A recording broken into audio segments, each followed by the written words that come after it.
everyone, and welcome to the Room of Requirement. Today I'm going to be talking about when spiritual power becomes real, and I'm going to be talking about authority, ethics, and a coherent field, and what you do once you get a coherent, stabilized, regulated nervous system, and what happens next after that. So this is part 4 of a series. So if you haven't seen part 1, 2, or 3, I would suggest checking those out. So let's go ahead and dive right in. There comes a moment on the path when you realize that power is no longer something that you are seeking. It's something you are already carrying.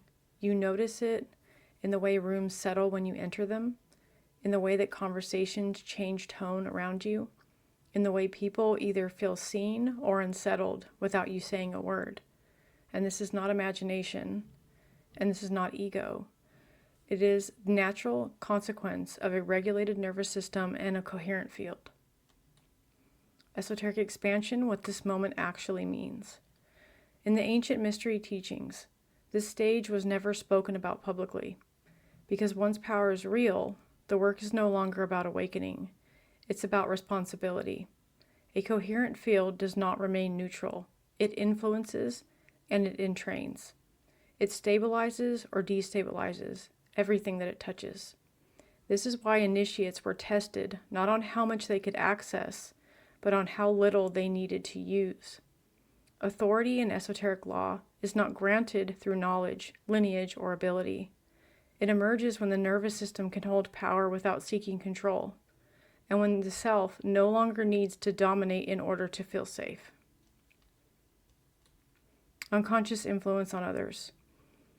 In this part, we're going to explore what power actually is from an esoteric perspective, and why authority is felt rather than asserted, and why ethics are not optional once your field begins to influence others.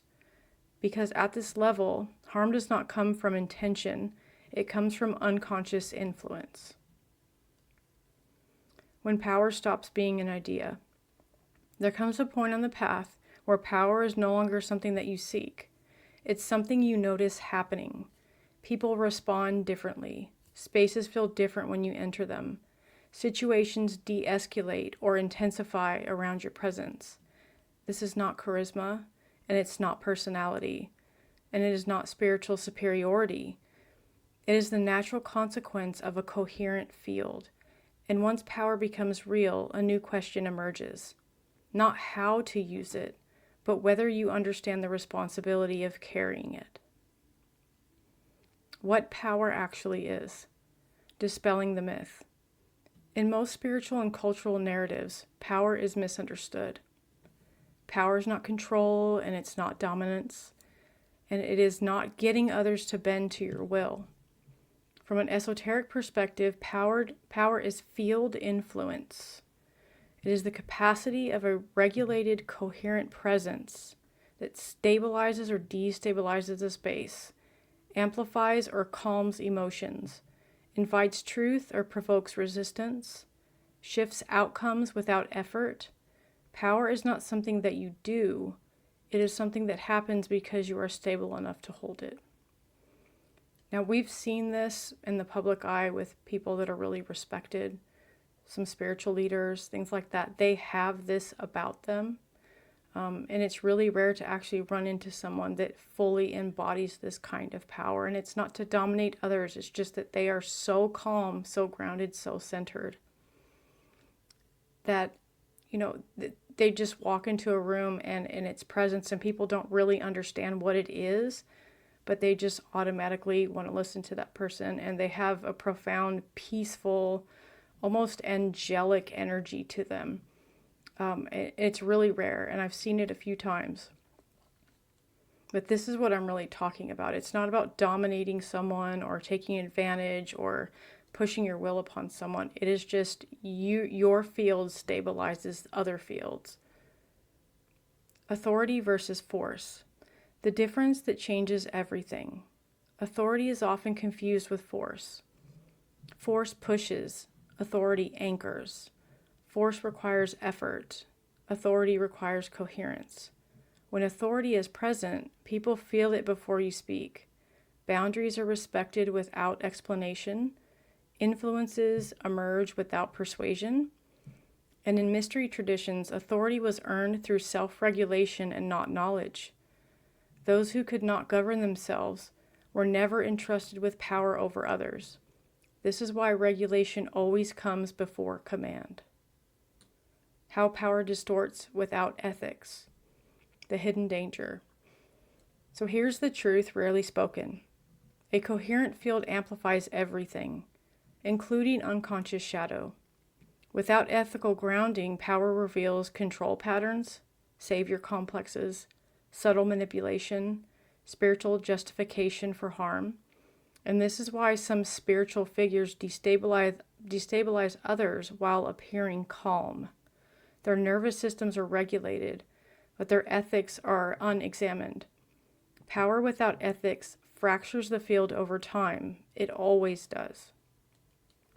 The ethics of influence, unspoken laws. Ethical use of a coherent field is not about rules. It is about restraint.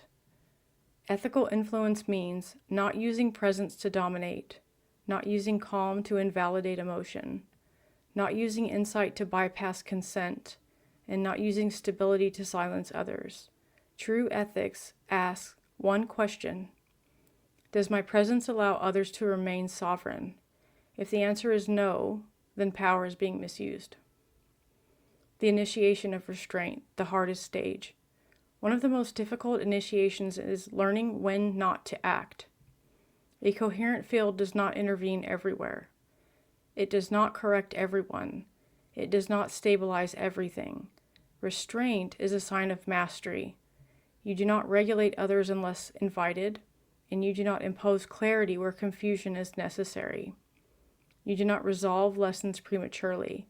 This is where ego is most tested. Living as quiet authority, the final transmission. True authority is quiet. It does not announce itself. It does not need recognition, and it does not require validation. It is felt.